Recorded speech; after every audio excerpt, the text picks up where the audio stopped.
Alright guys, I'm doing a review of this Tasty rice cake. Basically it's a mochi dessert. If you guys want to read the ingredients, pause the video and let's open this up and do a quick taste test. Okay, so when you open it, it looks like this, and you'll see it's really hard. So what you're going to need to do is heat them up.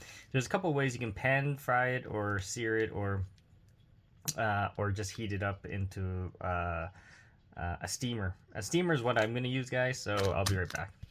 Alright, so I got it out of there. What you want to do is cut it in and then just squeeze the container and it'll flop right out. Now what you want to do is slice this up. Now, like I said, different ways to prepare it. I'm not going to coat it in egg or anything like that. I'm just going to eat it as is, cooked and steamed. So I'll be right back, guys.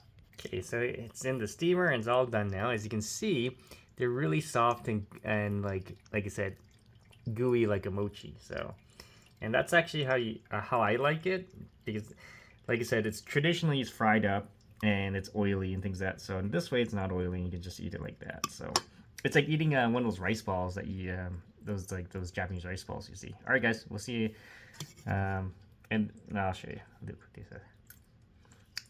this. Yeah, it's like sweet and just chewy. All right, guys, we'll see you on the next video.